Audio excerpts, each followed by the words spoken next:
Okay, one of the first things we're going to do is we're going to take the control lock out.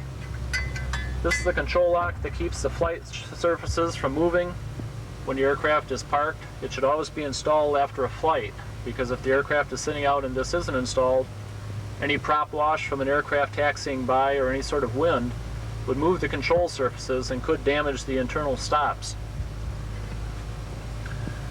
First thing that we're going to do after that stop is removed, after the control lock's removed, is we're going to pull the yokes back. As we're doing this, we're moving the elevator and back. What we're listening for as we do this, we're doing two things. We're listening for any sounds. There's cables that connect the other end of this control yoke rod that you are seeing here back to the elevator through a series of pulleys.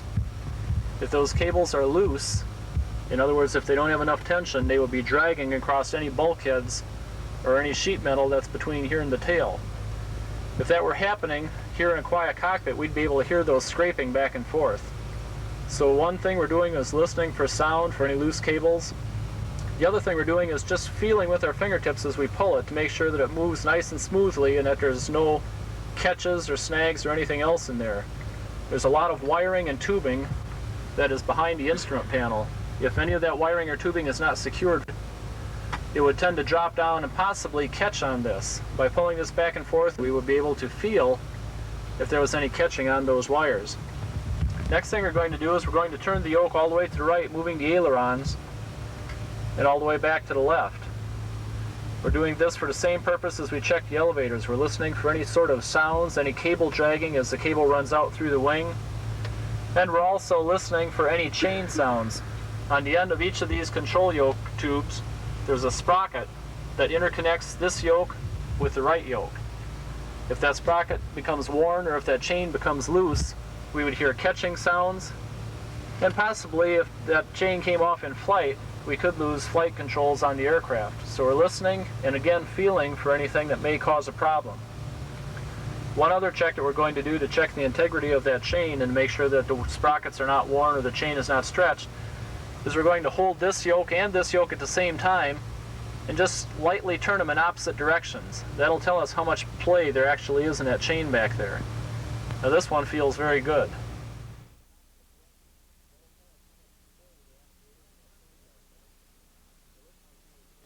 We're going to turn the battery master switch on. This battery master will give power to all of the electrical components in the aircraft.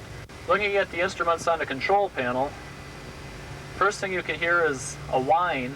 That whine is an electric-driven gyro for the turn coordinator. We'll be talking about this shortly as we talk about flight instruments. Down here we have an ammeter which registers a charge or discharge to the battery. In this state, with the engine not running and the battery switch on, we're showing just a slight discharge of maybe about 2 or 3 amps, which is the only current draw on the aircraft right now. With the engine running, we would always want to see that needle displaced to the right side of the zero. In other words, showing a positive charge to the battery. That's something to keep in mind as we're flying because we don't want to lose battery power. Coming up, we have 2 engine instrument indicators. One is the oil temperature and one is the oil pressure. You can see on each gauge there's a green arc with a red line. The green arc on the oil temperature is your normal operating range, with the red line at 245 degrees. Anytime the needle registers within the green arc, the aircraft engine is okay for operation. The same thing applies to the oil pressure, but now we have 2 red lines. We not only have a maximum pressure, but we also have a minimum oil pressure also. You can see that the green arc on the oil pressure gauge starts about 60 and runs up to about 90 pounds per square inch, which is how they measure oil pressure. Anytime the engine is running, that needle should be within that green arc. It should never register below that red arc or above the right-hand red arc, the maximum limit. You do not wish to run the aircraft engine with below 60 pounds of oil pressure, nor do you wish to run it above 90 pounds. These are basically operating limitations for start and for a low idle. If the aircraft engine is idling slowly, you may see it below the 60 line, but you will not see it below the left-hand line. Directly above that we have 2 fuel gauges. The empty on both gauges is marked with a red arc. white markings for the rest. The left-hand fuel gauge is for the fuel that's in the left-hand wing tank. The right-hand fuel gauge is fuel that's in the right-hand wing tank. When we turn on the battery switch, these gauges will come up because they're electrically operated by DC voltage from the battery. When we turn the battery switch on, we're not going to check these right away, but rather we're going to give them a few minutes to get up to where they should be. They will rise initially rather quick, but then they will slowly creep up just a little bit higher. The reason we want to check this on a cockpit pre-flight is because as we do the walk around, we're going to check the fuel visually by looking into the tank. What we're doing is we want to verify that the amount of fuel in the tank is actually what we're seeing registered on these electric gauges. Up above that we have the suction gauge. When the aircraft is running, there's a vacuum pump on the engine, and we're looking for a specific amount of suction. In this case, between 4.5 and 5.5 inches. Were the engine running, we would see this little suction gauge up there. The suction gauge is important because, as I mentioned earlier, you could hear an electric-driven gyro for the turn coordinator. We also have other instruments in the cockpit that are run off of gyros, only they're not electrically operated. They're operated by air. So the directional gyro and also the attitude gyro are two gyro-driven instruments that are run off of suction. That's why the suction gauge is very important. How this works are there small squirrel cages in the back, and as the air moves across them, they start spinning up. The engine has a vacuum pump on it, which pulls air through a filter, down a series of lines, into the back of these gyro instruments, spinning that little squirrel cage, and then the air is sucked through the vacuum pump in the engine and exhausted overboard.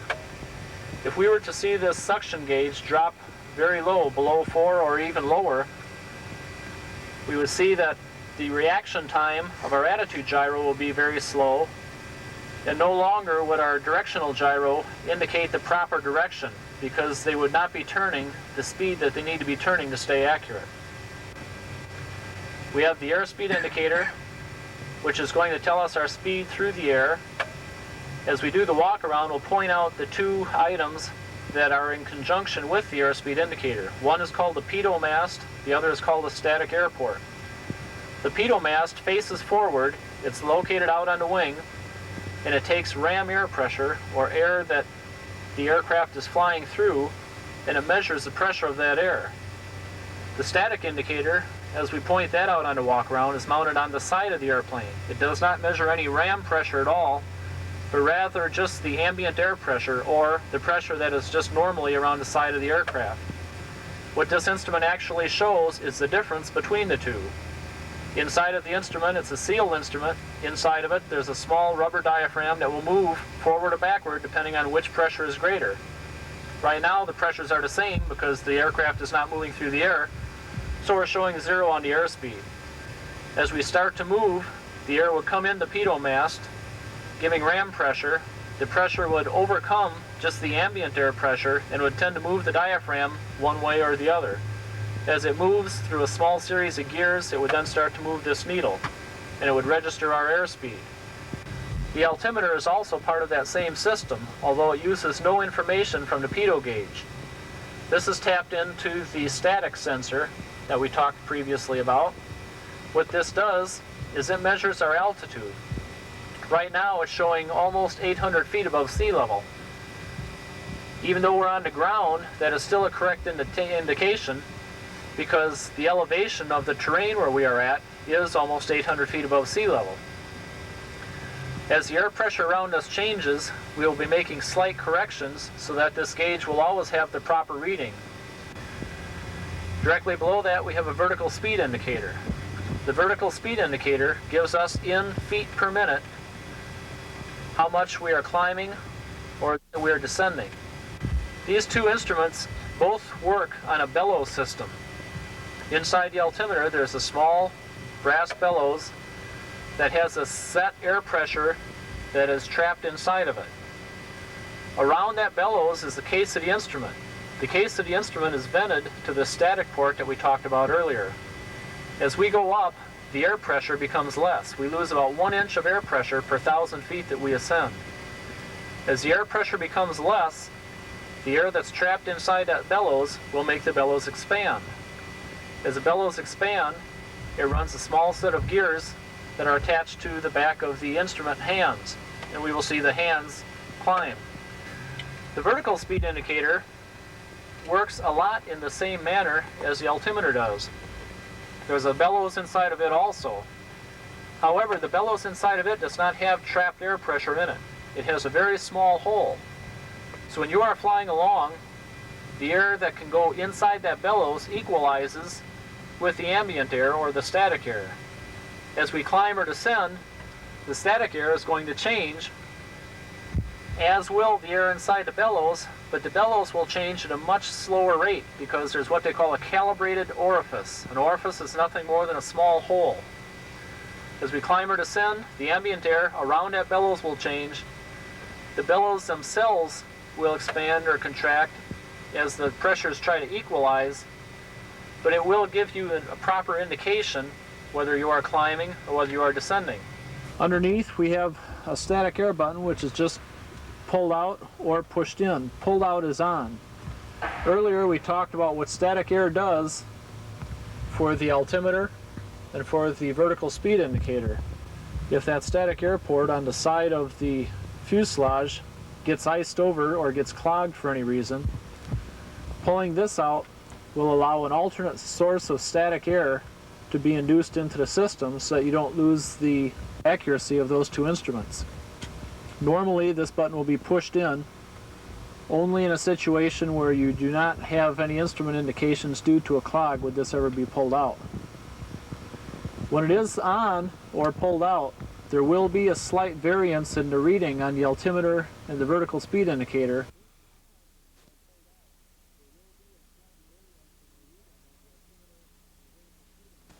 When you put it on right, what it's actually doing is turning off the left ignition system. What that does is it tells you how the aircraft engine is going to run strictly by using the right-hand ignition system. The right-hand ignition system fires the top spark plugs on the right-hand side and all of the spark plugs on the lower left-hand side. When we go to left, what we're actually doing is turning off the right-hand ignition system so that we can tell how the engine is going to operate strictly using the left magneto. The left magneto fires the top plugs on the left-hand side and all of the bottom plugs on the right-hand side. For normal usage during flight, we're going to have it to both position. One of the other reports we've had on these switches is that the key can be pulled out without the switch being off. Now that's something that you would want to check on your airplane. You don't want that key to be able to be removed unless it is in the off position. With the magneto produces power strictly independently of any other system of the aircraft. When the engine starts turning from the starter, the magnetos start spinning. Once they're spinning, they generate their own power, so they don't need battery power, which is one thing to be very cautious of because the only way to stop power from coming from a magneto is to ground it. When this switch is in the off position, both magnetos are grounded. However, if one of the grounding wires to one or the other, or possibly both magnetos, is broken or has a bad contact, then that magneto could remain what we term hot. In other words, capable of producing a spark if the proper to be turned. So whenever you or anyone that you know is around the propeller of the aircraft, always treat it as though the ignition switch is on, because there's always a chance that possibly one or the other, or possibly even both in a remote condition, but possibly both, that the magnetos are both hot. In addition to firing your cylinders, the spark plugs will tell you much about the condition of your engine and the way you operate it. Spark plugs should last about 400 hours with frequent cleanings. Fine wire plugs last longer but are expensive. Spark plug removal and cleaning is an important part of your program of monitoring maintenance for cost control and safety. This small segment from our tape, Owner-Performed Maintenance, may give you some idea of what can be gained from this simple procedure. We caution you, do not attempt this for the first time without an A&P mechanic to oversee your work.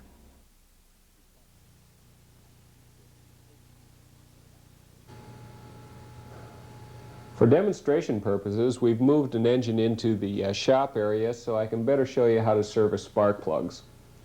The first step in spark plug servicing will be to remove the spark plugs from the engine.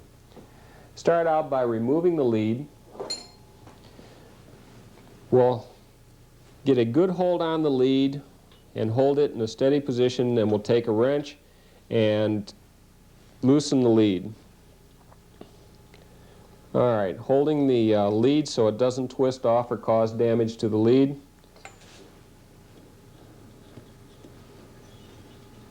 I'll take the lead out.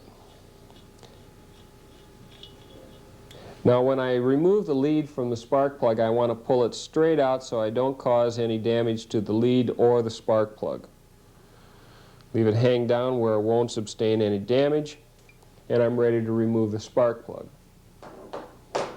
I'll take a breaker bar and a 7/8 inch deep well socket, slide it over the spark plug, support the end of the breaker bar that's on the socket, and push with the other hand until I break it loose. Okay, it's loose. We'll unscrew the spark plug. You want to support that other end because if the socket cocks on the spark plug, it's going to damage the interior insulator in there. It's very fragile. Now, remove the spark plug. When I get done removing the spark plug, I'm going to place it in this numbered rack.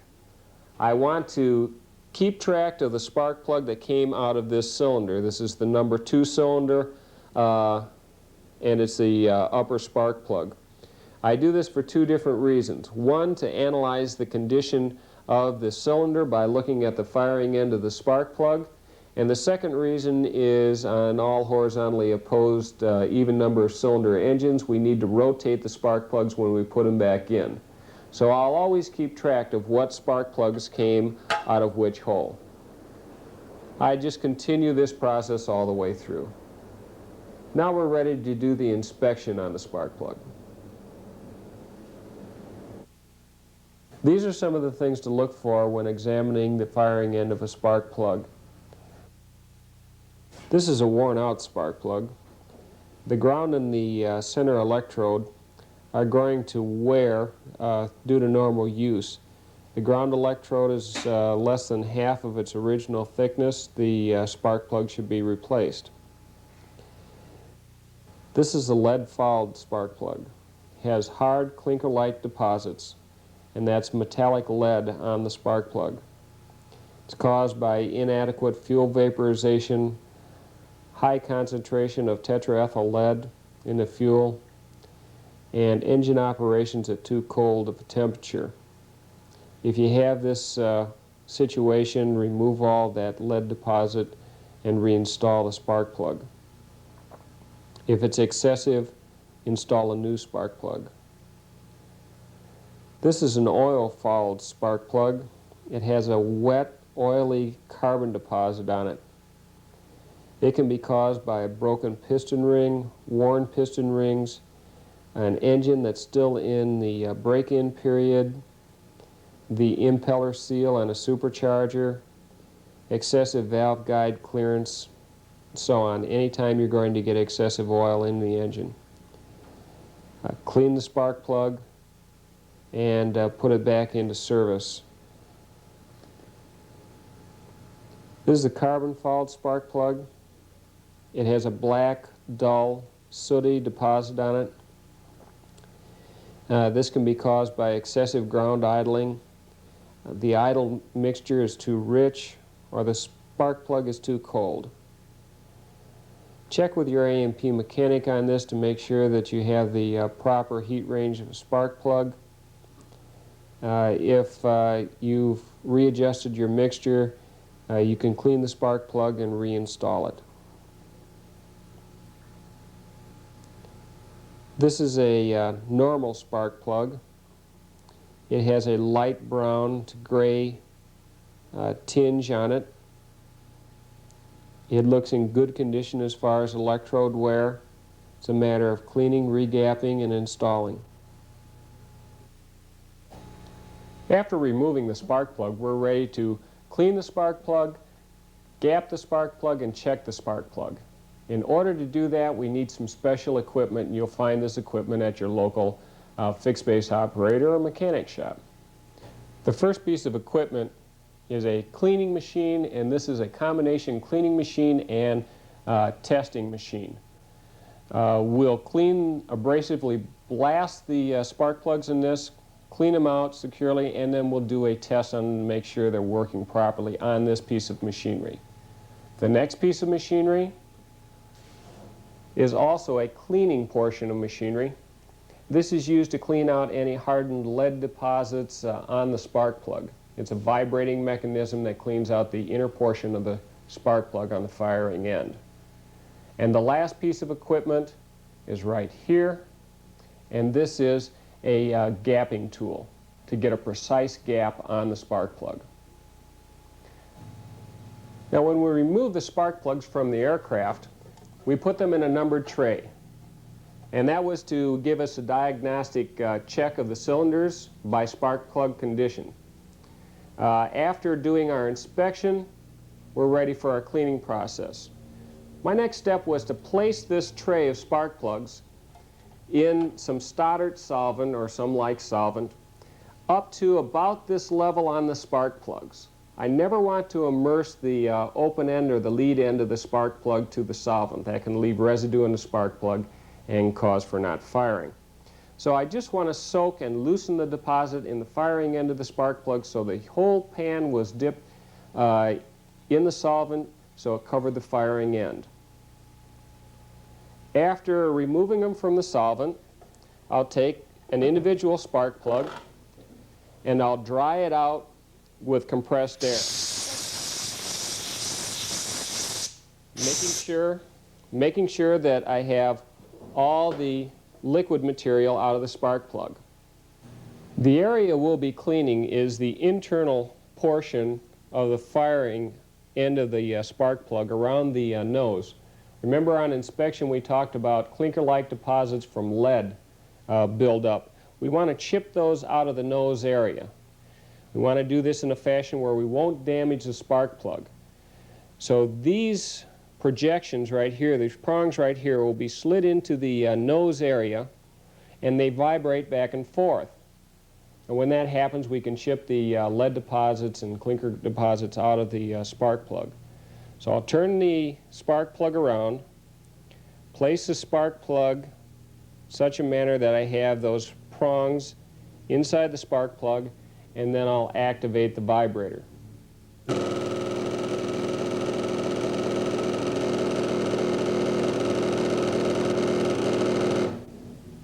It's very important that you don't force the spark plug down on the vibrator very hard. That's going to crack the insulated shield around the spark plug and do damage to it. And it'll probably be cause for the aircraft spark plug to be scrapped.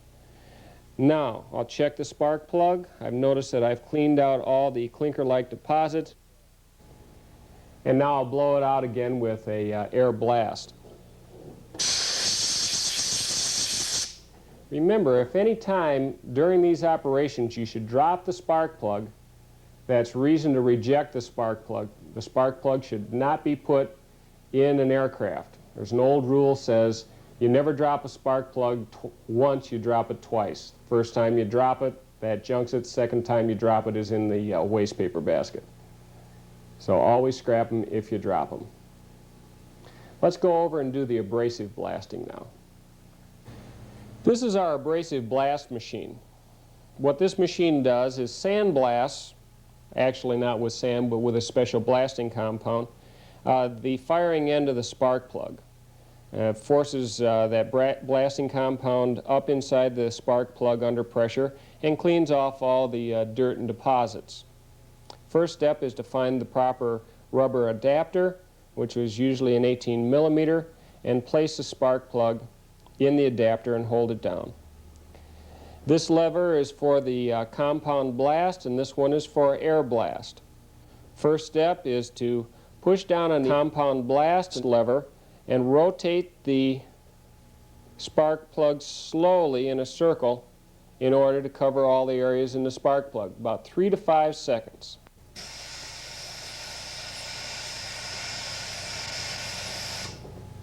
Okay.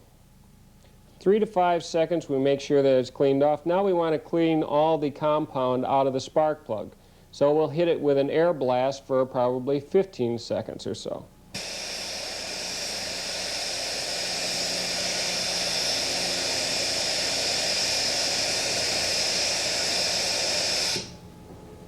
Now I'll take the spark plug out and check it to see if it's clean. If it's not clean, I'll repeat the process.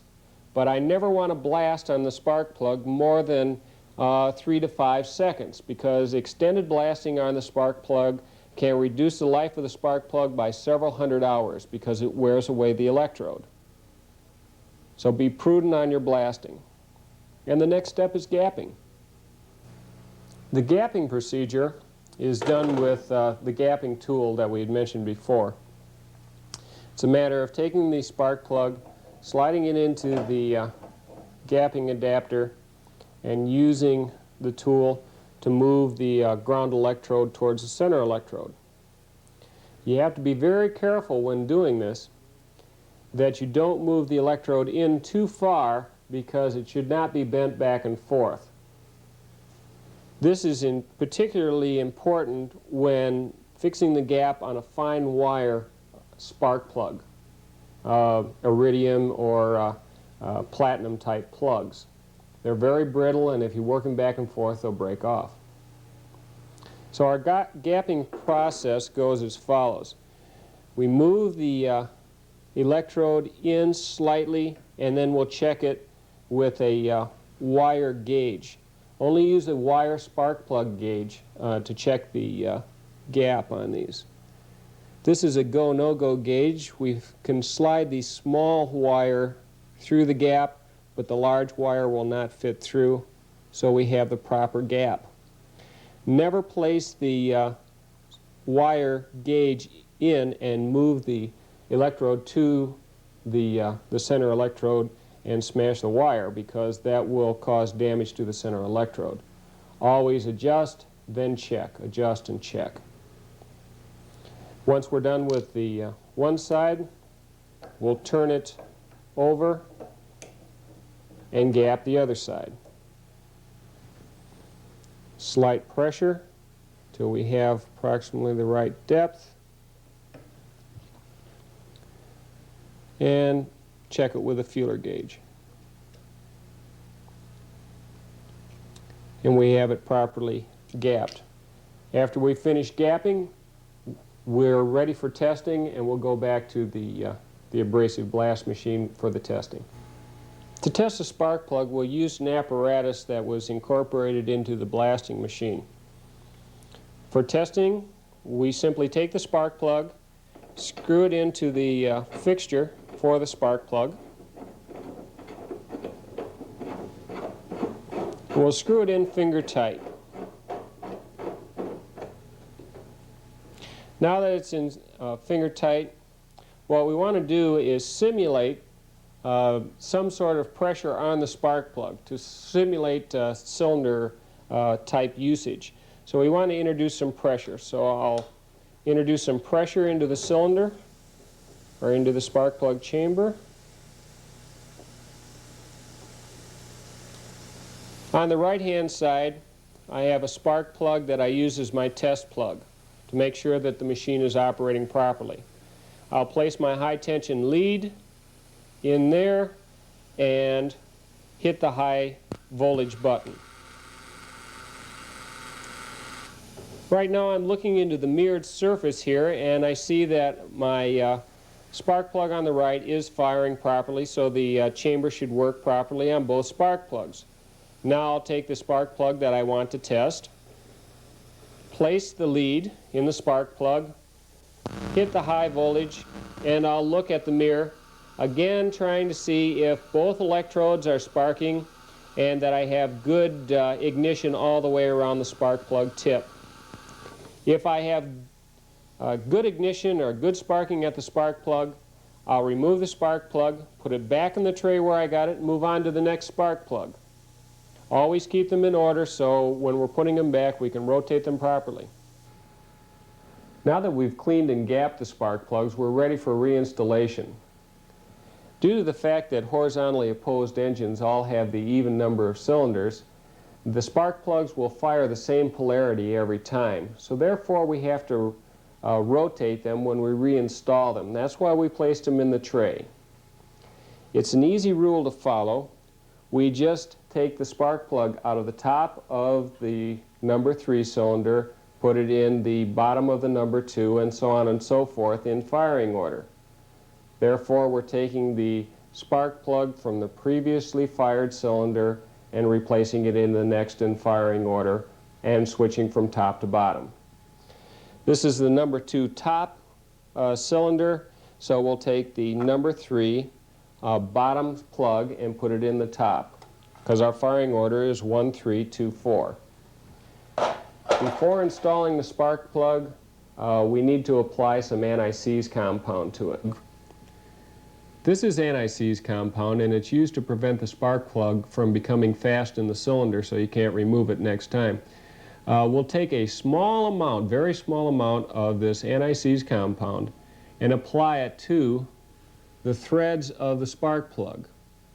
Never apply anti-seize compound to the last 2 threads of the spark plug because it can run down on the electrode and foul out the spark plug. So very sparingly on the upper threads, never on the last 2. Now that we have anti-seize compound applied to the spark plug, we're ready to put it in the engine. The next step will be to apply a new copper gasket to the spark plug and screw it back into the cylinder. It should screw down all the way into the cylinder, finger tight. If your engine is equipped with a cylinder head temperature gauge, it may have a cylinder head temperature ring around the bottom of one of the spark plugs. This is a thermocouple. If there's a thermocouple present underneath one of the spark plugs, don't install a gasket on top of the thermocouple. The thermocouple acts as the gasket, and it's the only thing that should be between the spark plug and the cylinder.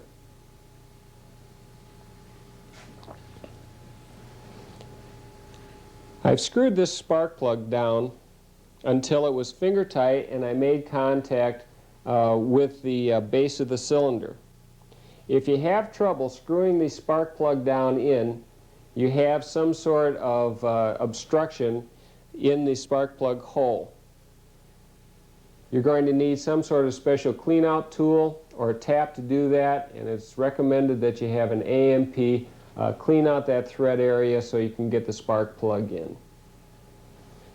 All right, now that I have the spark plug in place, finger tight, the next step is to torque the spark plug according to the manufacturer's specifications. I'll take my torque wrench and my 7/8" deep well socket, place it on the spark plug, support the socket end of it, and give a nice, even, steady pull. Nothing jerking, until I reach the prescribed torque limits. After having reached the proper torque limits, this spark plug is ready to have the leads installed on it. When installing the leads, we want to check the end of the lead, and the end of the lead has what we call a cigarette on it. This is the portion of the lead that will go in the spark plug. I want to make sure it's not cracked, there's no burning on it, that it's in reasonably good shape. I'll take a moist towel, moistened with some acetone or MEK or some other type of cleaner.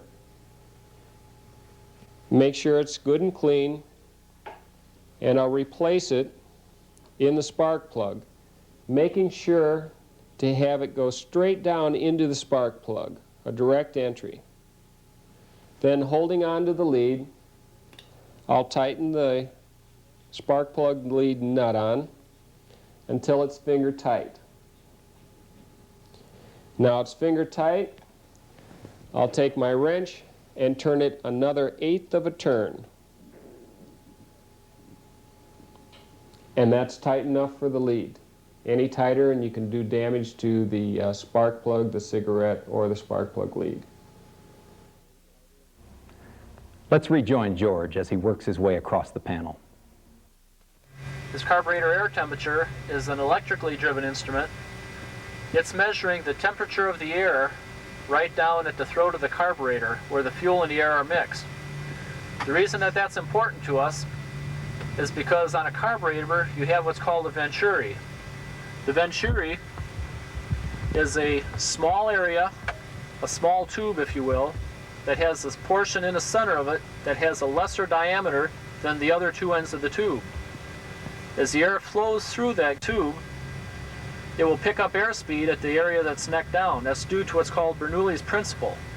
The faster the velocity of the air, the lesser the air pressure.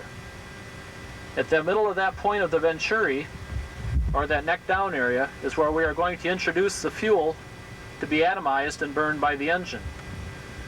One factor that you have is that whenever you atomize fuel, you have a dropping in temperature. Below and to the left of the battery master, we have the primer. The primer is what we're going to use to add fuel to the engine for our initial startup. This primer is in a locked position. To unlock it, we rotate it counterclockwise until it stops rotating, and then we can then pull it out. The system basically is a mechanical system. As we pull it out, it sucks fuel into a chamber. We pull it out until it stops. The chamber is now full of fuel. As we push forward on it, a little check valve will close so that the fuel cannot go back into the tanks, but rather will have to go out through small lines right into the cylinders on the engine. As we push forward, it's pushing that fuel into the engine. Depending on the temperature and how long ago it was that the aircraft engine was running, we may give it more than just one pump of prime. However, whenever we are done with the primer, we want to lock it back into position. We do so by pushing forward on it, rotating it clockwise, and then just giving a tug on it to make sure that it is in the locked position.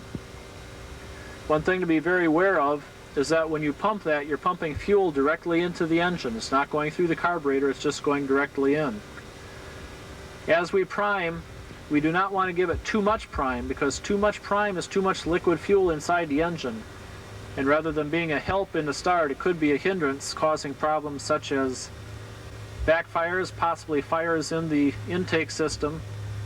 And we did have one SDR that said that due to a large amount of overpriming, when the piston came up on a compression stroke, it actually hit liquid and locked up, bending the connecting rod and causing major damage to the engine. Coming over on this side, we have an exhaust gas temperature gauge, and you can see on this gauge there is a red radial. What that does is the higher we go in altitude, we know that the air becomes thinner. We spoke earlier when we were talking about the altimeter that we lose 1 inch of pressure per 1,000 feet that we ascend. As the air becomes thinner, the mixture for the carburetor becomes richer. There is only one point where the engine will put out its optimum RPM and its optimum power, and that is when you have the proper ratio between the incoming air in the carburetor and the amount of fuel that you're mixing with it. As you go up in altitude, you decrease the density or the amount of air moving into that carburetor. If you did not decrease the amount of fuel, little by little your engine would be developing less and less power. So as we continue on with the lower part of the panel, we'll be talking about a mixture control. With this mixture control, as I mentioned, as we pull it back, we're decreasing the amount of gas that's mixed with the air, and we're bringing it back to the proper proportion where we will get the most efficient engine operation. However, if we continue to bring the mixture control back, we will be cutting the fuel off even more. The engine will not only lose power, but it will start running hot, because fuel is also used for cooling in the engine as well as combustion. This gauge prevents us from getting the mixture too hot by taking away too much fuel. So as we pull back, you'll see this white needle start moving farther and farther. We want to make sure that we never pull the mixture back far enough that that white needle would exceed the red radial line. Over on the right hand side on the sub panel, or the panel lower than the actual instrument panel, we have 3 different knobs. The top one is a cabin heat knob. When you pull that, It will allow air to flow around a muffler, or a muff to be more specific, that's mounted around the exhaust tubes. It will heat the air by taking air off the outside of the exhaust tubes. There's no physical connection with the actual exhaust itself, so there's no problem with that. So this control, the farther out you pull it, the more warm air it allows to flow into the cabin. One thing to keep in mind is that if ever you're flying along and you or all your passengers start to feel ill or get headaches or anything, there might be a chance that maybe carbon monoxide is coming into the cabin, so you would want to shut that off right away. The one below it is cabin air, which is just fresh air, a vent that's open that allows fresh outside air to come into the cabin. One important aspect of the aircraft that we need to talk about is our final item in our cabin pre-flight are the seat tracks. There have been reports on the SDRs that some of the older aircraft that have poor door seals allow water to go underneath here, get in this foam and in this carpet, and it will actually start to cause corrosion along the bottom edges of this track. Since we are strapped into the seats, and we're sometimes using our body pressure in the seats when we're in climbs and descents and turns, we need to know for a fact that the seats are anchored down tight. Part of the integrity of this track is the fact that it is not supposed to have any corrosion on it. So that's one thing that you're going to want to look at, is just looking along the edge for obvious signs of corrosion. The seats have a roller at the bottom of each leg, and these rollers roll on top of this track. Another important thing that we're going to look at is the mechanism that holds the seat into position. You can see these various holes in the tops of both this track and the track on the other seat leg are holes that adjust the fore and aft positioning of the seat. All that stops this seat from rolling forward and backward is the fact that this pin, one on this side and one pin on the other side, drop down into those holes as we set it. Before flying, just make sure that the handle for the seat track is then the down position and has pushed both pins on each side down into the track so that the seat is firmly secured. Also, one of the other SDR reports we had indicated that there was a problem when the pilot took off where the seat back went to the full recline position. You can see on these seats that they have a serrated notch and a small catch that is supposed to fit in to those notches.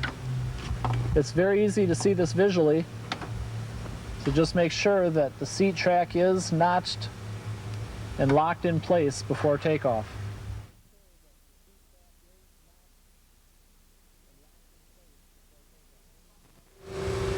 Here we're going to talk about the prop. The prop is the main means of propulsion for the aircraft because that's where all the thrust is coming from. I want you to notice how the front of this is black and how this leading edge of the prop has all of the paint worn off of that. This paint worn off is due to normal erosion from the prop turning. Remember, at takeoff RPM, the prop is turning about 2,700 RPM. Any dirt or dust that happens to be in the air has quite an impact when it hits the leading edge of this prop, which is why there is no paint left on here. Now, if you were to taxi over loose gravel where any small stones or anything may get pulled up into the prop, if the prop were to hit them, it would be possible that it would put a nick or a chip in this prop. Since the prop has vibration in it, there's more vibration towards the tip because that's thinner. You can even see that it's slightly flexible. Down at the base, there's not much vibration because there's a lot of solid metal there. If there were any chips in here, you could possibly get what's called a stress riser. Stress riser comes from one point where the stress would gather. As this prop is rotating, vibrations go from the thicker portion right down to the tip. Any kind of a nick, the vibrations would tend to stop at that nick, causing a lot of stress at that point. So when you do pre-flight the aircraft, just check over the leading edge of the prop quickly to see if there are any deep nicks. If there are any deep nicks, especially if they're sharp-edged, you might want to have someone qualified, a mechanic or maybe a more experienced pilot, take a look at it to determine whether or not you really should fly with the aircraft. If there are any nicks, the proper procedure for taking care of them would have to be done by qualified personnel, and they would just file them out and make sure that's rounded off.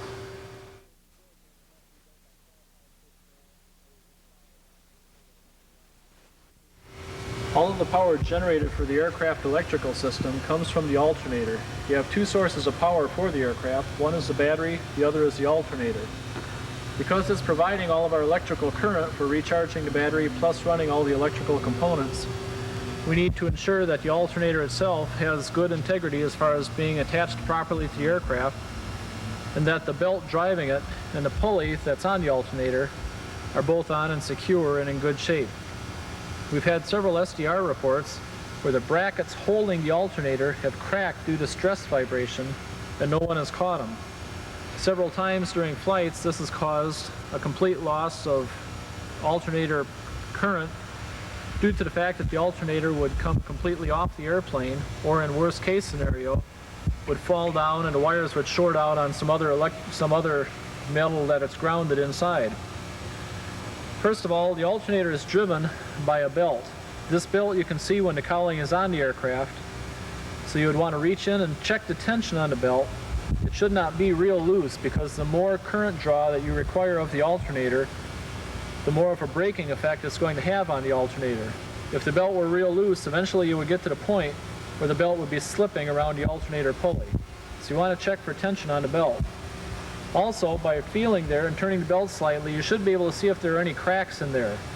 This would be especially important if you're going to take a flight in bad weather or else a nighttime flight, where you're going to be using high current draw items like the pitot heat or all of your navigation lights.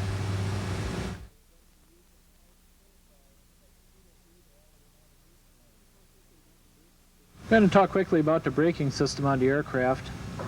The inboard wheel halves have a disc that's attached to them. This disc rotates as the wheel turns. On the stationary portion of the landing gear, we have a piston assembly which will apply pressure to the two brake shoes. Looking on each side of the disc, you can see a small section of brake shoe. When you step on the rudder pedals, as we showed up in the cockpit, and rock forward with your feet, you're applying pressure that comes down this hydraulic line and goes into this piston assembly. It then squeezes this disc between those two pads, causing the friction and bringing the wheel to a stop.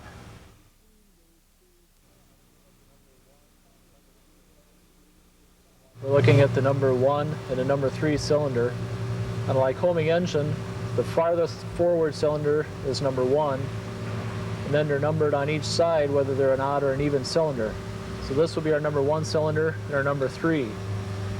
On each cylinder we have 2 pipes going into the bottom of each. The forward one on each cylinder are the exhaust stacks. That's where the exhaust gas comes out after it's been burned during the combustion process. The aftmost pipe on each cylinder are the induction pipes. That's where the fuel and the air mixture goes into the cylinder. Also, from this viewpoint, we can see the bottom spark plug on both the back cylinder and on the front cylinder. The smaller lines that are attached to the induction pipes are our primer lines. We talked earlier when we were in the cockpit, we showed how that primer plunger can be pulled out and how when you push forward on it, it actually puts fuel directly into the engine.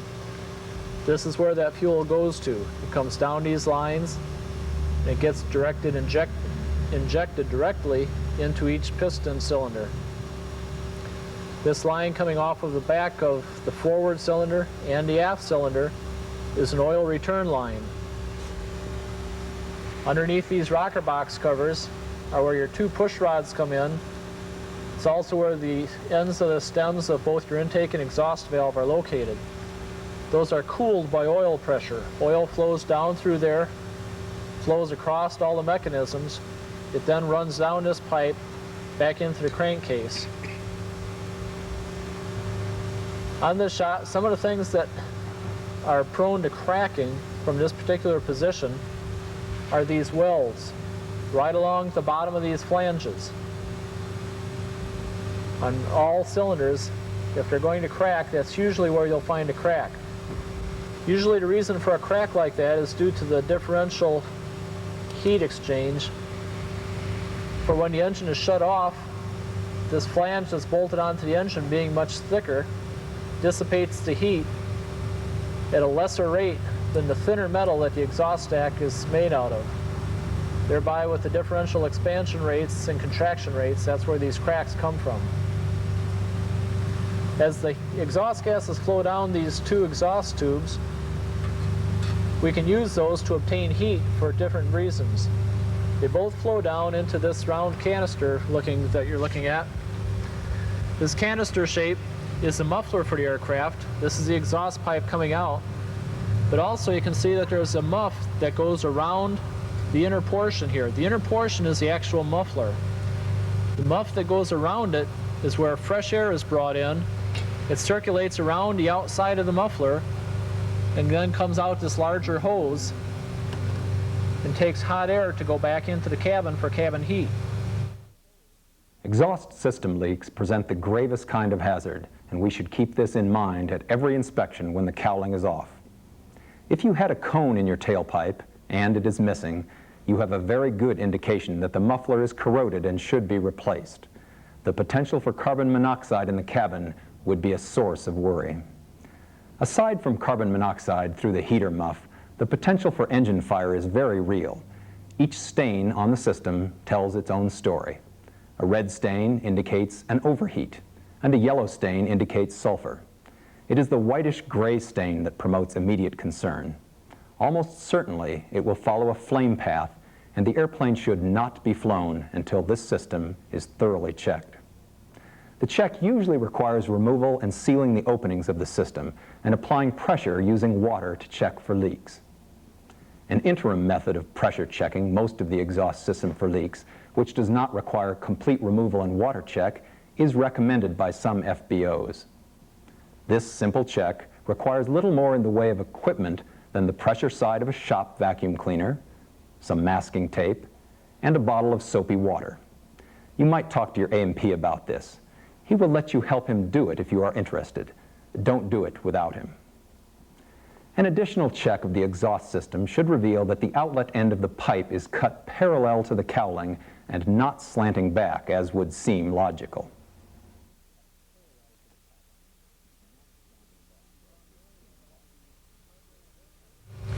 We talked earlier about the carburetor air temperature gauge and how if we're flying in visible moisture, and that temperature gauge is indicating down in the yellow arc that possible carburetor ice could form. We also said that in order to get rid of the carburetor ice, just to the left of the throttle we pulled out on a knob that was labeled carburetor heat. This little area right here is where the carburetor heat actually comes from. It takes warm air that's coming down from underneath the cylinders, plus the warm air that it's going to pick up when it flows past this exhaust stack, and it will flow down this tube directly back into the back of the carburetor air box. This is the carburetor air box. Just above this, you can see the carburetor linkage and the carburetor back in there. This hot air, if we select it, will flow into the carburetor air box, and instead of taking cooler air from the front, there's a butterfly valve in there that will be in this position, in the normal position, allowing cool air from the front to go into the carburetor. If we choose carburetor heat, it switches to this position, blocking off the cold air coming from the front and allowing the warm air coming from the heat muff to go into the carburetor. On this aircraft, you can also see that there's a probe coming off of the exhaust stack on this back cylinder. This probe is where we get our exhaust gas temperature. As you can recall, in the panel, on a co-pilot's panel, just to the left of the flight hour meter, there was a gauge marked EGT, exhaust gas temperature. This is where we actually sense that temperature. It then goes back down this line and into the cockpit. There is no DC electricity that powers that gauge to speak of. There are two different types of metals that they put inside of these probes that expand at different rates. When they expand, they cause a very, very small voltage, which then goes in and operates the meter. They take the exhaust gas temperature off of this back cylinder because this is the cylinder that's going to run the hottest.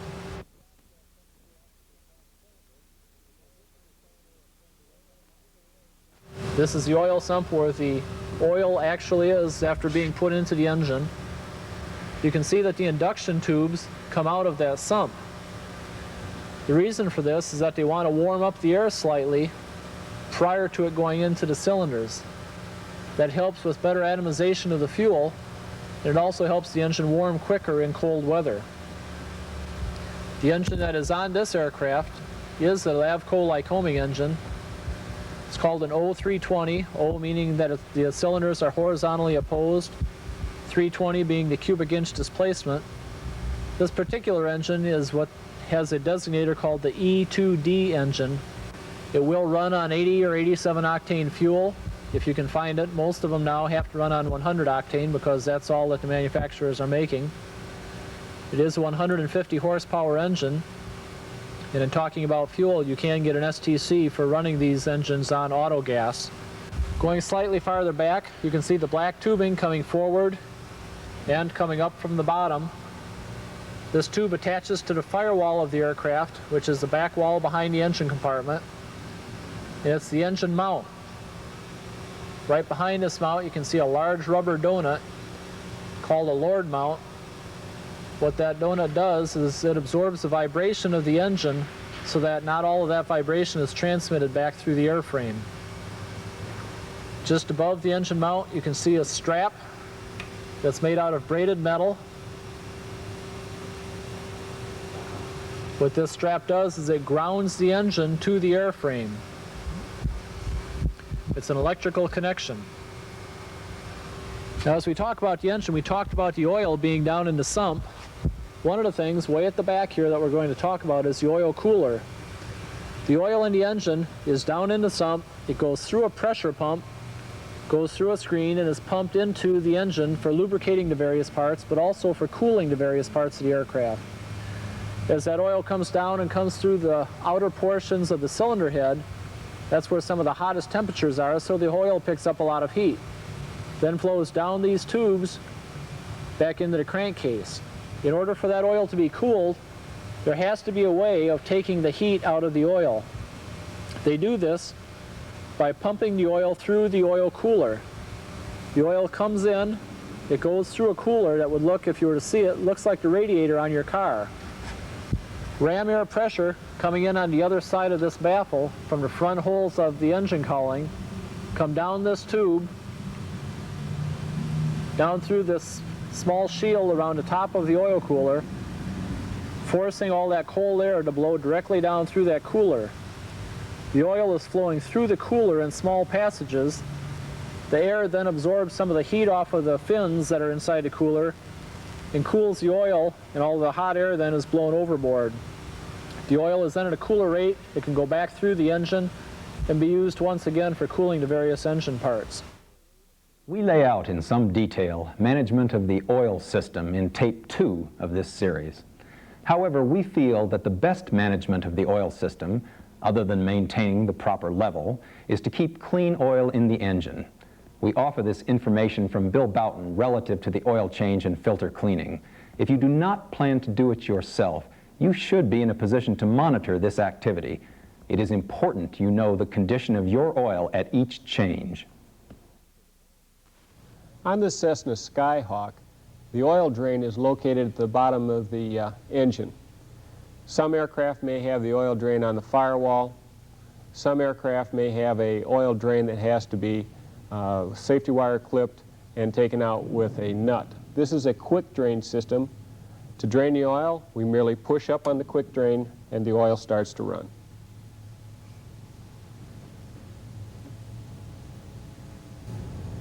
After all the oil has been drained either from the sump or from the oil tank, make sure that you remove or take the quick drain and put it in a closed position, or put in the oil plug and safety it in a closed position.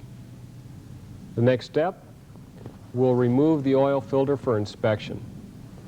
This has a canister type oil filter. We'll clip the safety, pull the safety wire out of the way.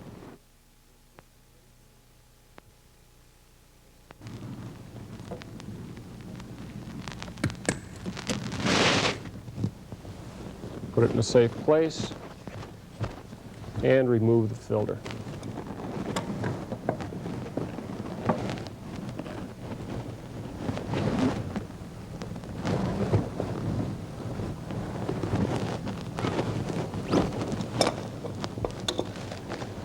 Once you have it loose, put a towel under it so you minimize the amount of oil dripped in the engine compartment.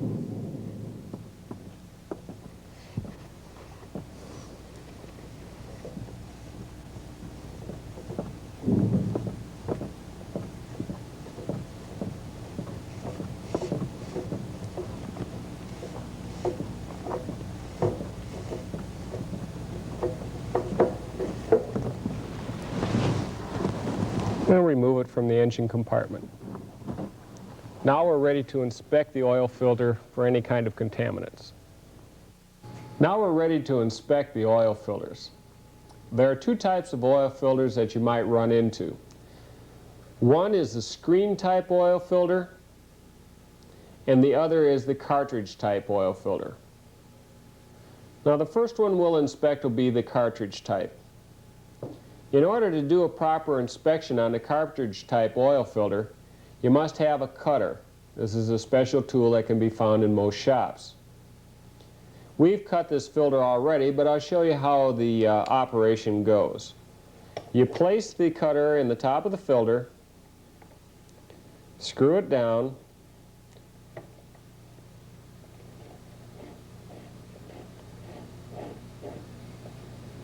and then screw the cutter in till it makes contact with the side of the filter. Rotate the cutter around the filter, and you keep increasing the tension on the cutter until it cuts all the way through the filter. Then remove the top off of the filter, and the portion that we want to inspect is the paper filter element.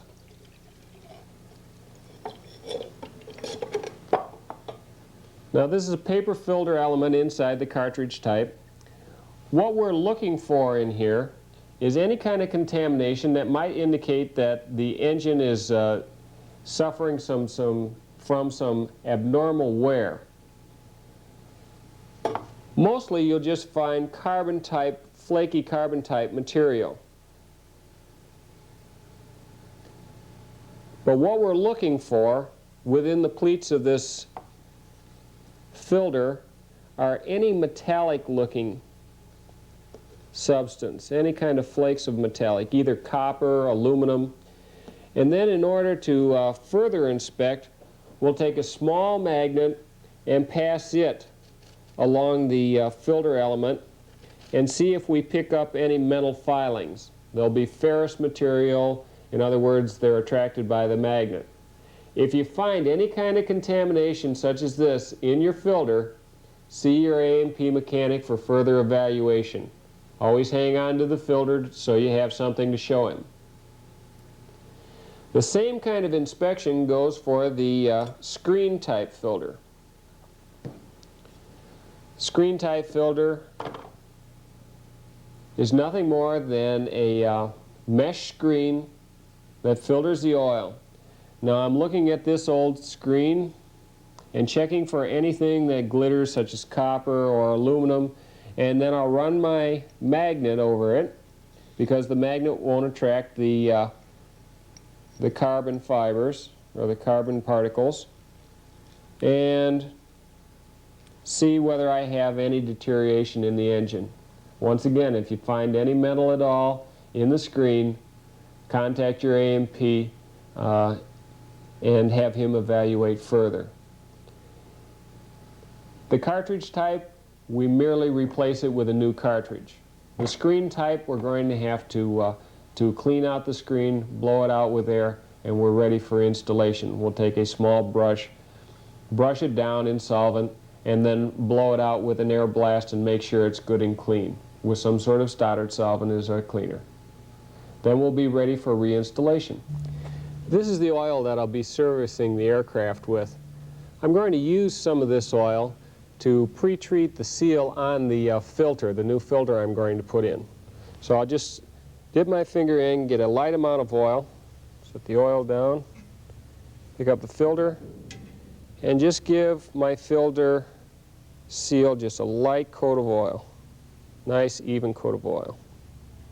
Now it's a matter of slipping the filter into place.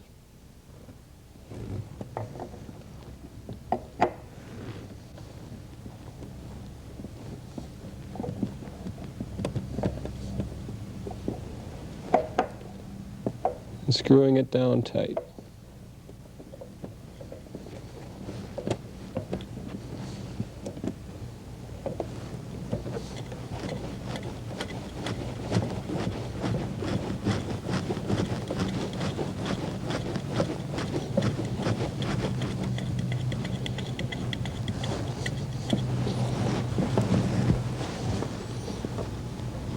Screw it down by hand.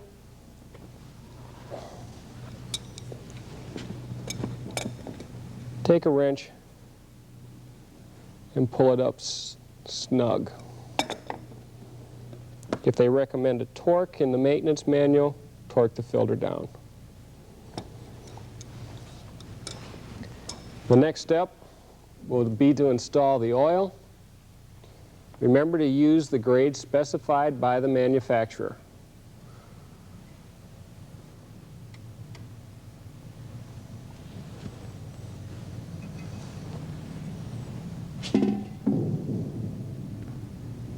Okay. After I'm done servicing this aircraft with oil, I'll run the engine up, make sure that I have oil pressure, open up my cowling again, look at the oil filter and anything else I've removed from the engine and make sure I have no leaks. If no leaks are present, at that time I'll safety my oil filter back.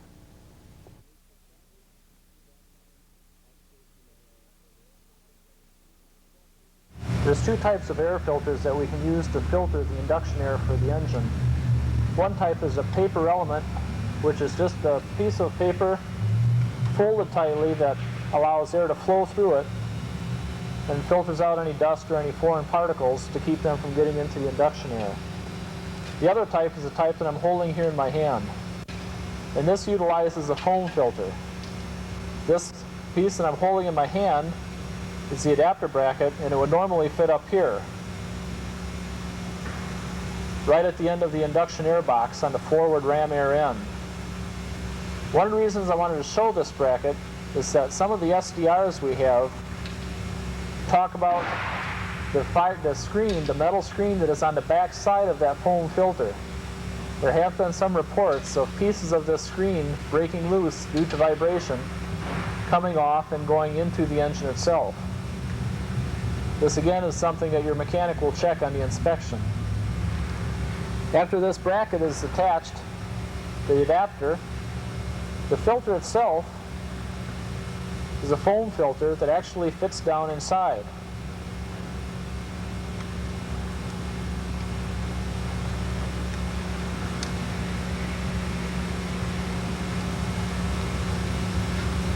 On the front side of this filter then is a grill that goes on it that will prevent this filter from coming out. One thing to remember that is if you are ever flying in any type of wet snow or freezing moisture conditions, this type of filter or even a paper element can become clogged due to snow excuse me, or any sort of ice that may be forming. In which case you would need to go to alternate air or opening the carburetor air that we showed you earlier.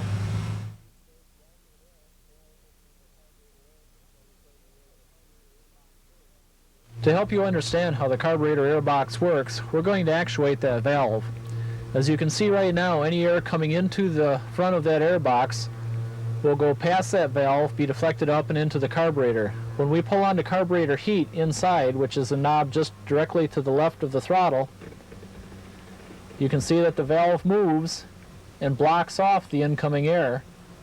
At the same time it blocks off the incoming air, it also allows warm air that we showed you earlier coming into the back of that box from the carburetor heat to then enter the carburetor and melt off any frost or any ice that may have formed due to the conditions. This shaft is the shaft that actually controls the butterfly valve for the carburetor air heat. One thing I wanted to point out on it is that there have been some SDRs reporting that the rivets that hold the flange that the shaft goes through have worked loose. Those are something that should be checked on the inspection. They have actually found where those rivets worked loose to the point where the rivets broke and on the inside fell out and were sucked up in the carburetor. Of causing engine failure. We'll move this back and forth a little bit so that you can see how it's actuated. The full cold position and the carburetor heat position.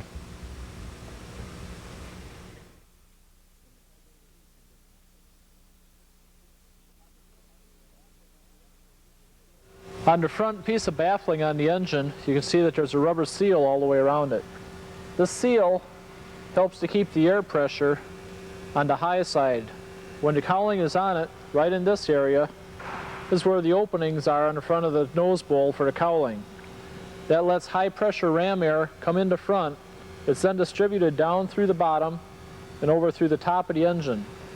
Underneath the engine and on the back side, you have low pressure air created by a slight vacuum as the air flows over the bottom of the cowling.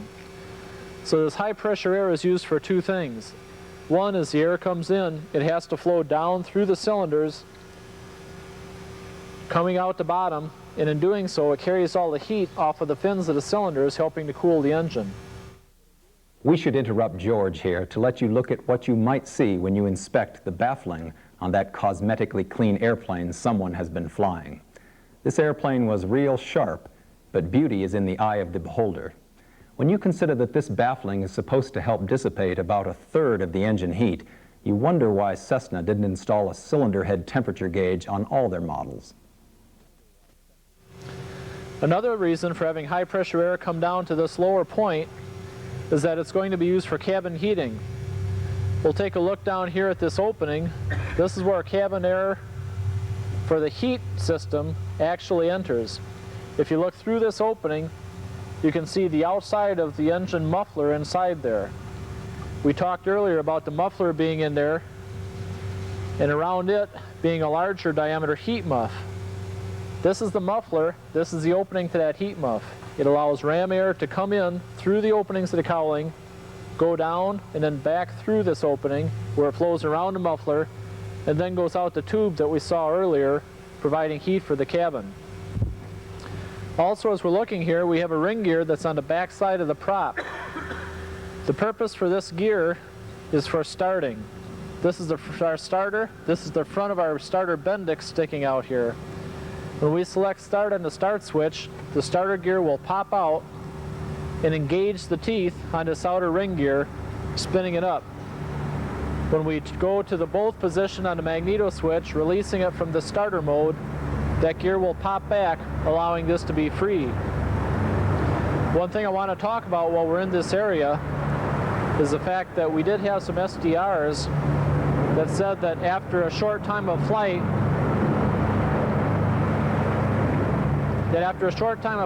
there was a complete electrical failure on the battery.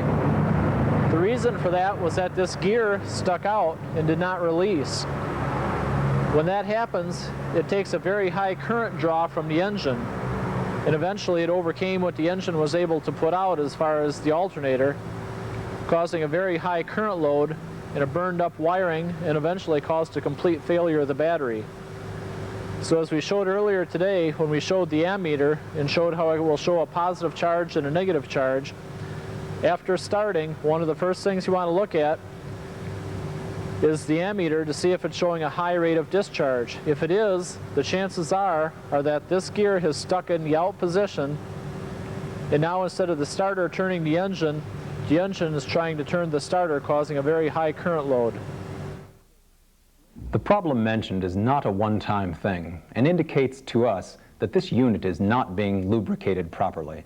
The sliding mechanism that engages the teeth on the ring gear should be lubricated about every 50 hours with LPS1. Do not use WD-40 for this. It is not a lubricant and can be corrosive. George has worked his way around to the left side of the engine and is now locating important parts of the engine.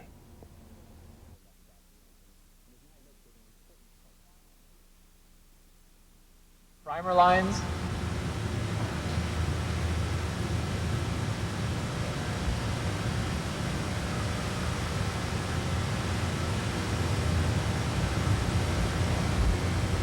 oil drain lines,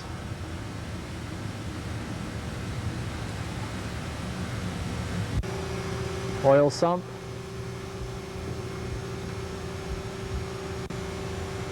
muffler,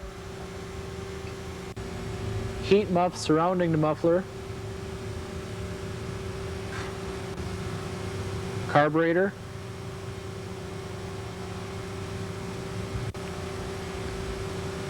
fuel feed line for the carburetor,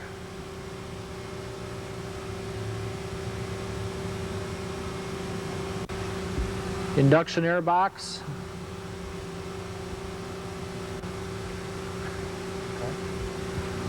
left-hand support for the carburetor air shaft, carburetor heat shaft,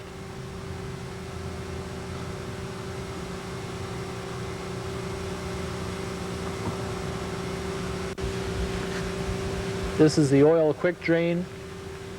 They can put these on an aircraft. It helps expedite draining the oil from it. They can put a tube on the bottom of it, push the drain straight up until it locks into position, and all of the oil can be drained with this quick drain. Also, we have on the aircraft provisions for using external power. If the battery is low, or if we need to do something inside the aircraft requiring electrical power and we don't want to use the battery, we can have the FBO use a power cart. This power cart would plug in right here, utilizing these pins to carry the power from the power cart into the aircraft. This is called the external power access.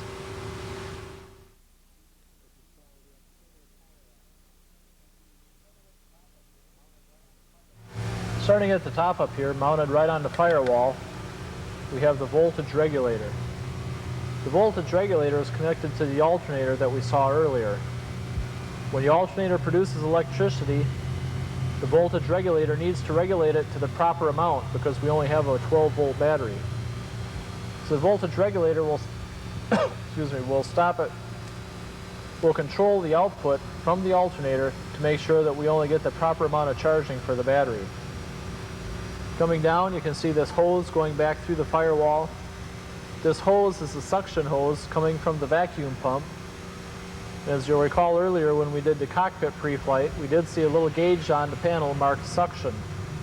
The gauge marked suction is actually measuring the amount of vacuum that's coming through this line. An imminent failure of the vacuum pump may be marked by fine black dust in the area of the nose strut. This may require a change of vacuum pump, and the system should be carefully blown out with your very important attitude instruments out of the airstream. Do not wash the vacuum pump with solvent. Moving on down again, you can see the tubes that we have for the engine mount. This is our battery box. Inside of this box is where the battery actually sits. Some of the SDRs we had pertain to the mounting of this battery box onto the firewall. There's a row of 6 rivets that attach it at the top to the firewall. And the SDR said that some of these rivets had become worn, and in one instance the battery box fell completely off of the firewall, causing a short when some of these leads touched metal parts that were grounded, such as the engine mount frame. These bolts at the outboard end of the engine mount frame are the bolts that actually attach the fuselage side of the mount to the fuselage. Coming down, we talked earlier, going down here to the external power plug-in. When you have external power plugged into the aircraft, you need a way for that to be connected to the battery system, and that's where this relay comes in.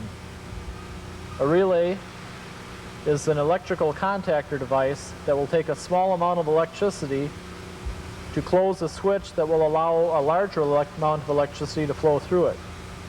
This is called the external power relay. On the forward side of the battery box, we have the actual battery relay.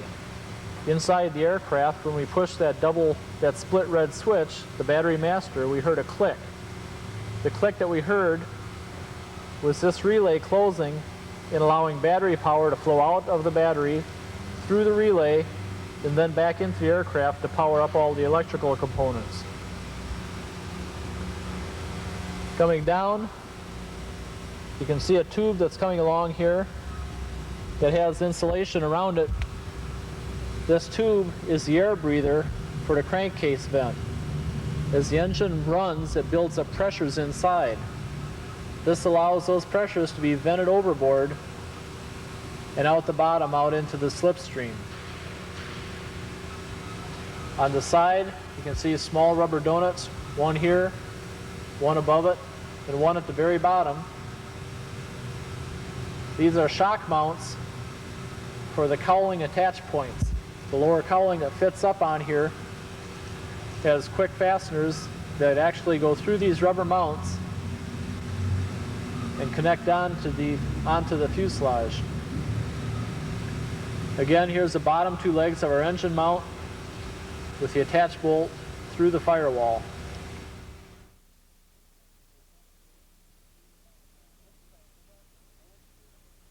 This is our strut for the nose gear. You can see how it is attached directly to the firewall. Inside of this strut there's air pressure and oil. The air pressure actually keeps a certain amount of strut showing. The oil helps to dampen any movement of that strut. So when we land and the nose gear comes down, if you didn't have any oil in there, the bottom of the nose gear housing would actually come up and hit this rather hard. By putting the oil in there, it dampens the movement, acting just like a shock absorber does on a car, slowing down the movement of this going up before it would actually hit this. This rod end that you can see right here is the left-hand side coming off of the rudder pedals, and this is how we can steer the aircraft on the ground using the rudder pedals. As you move the rudder pedals inside, this rod will move in or out, turning the nose gear to the right or the left. On the back side, we have the drag leg brace. What this does is as the aircraft takes off, the strut will extend to its furthest most point because there's no longer any weight on the wheels to push it in. When it does, this brace has two functions. First of all, it's going to prevent this inner strut from coming completely out of the upper strut. It will only allow it to go so far.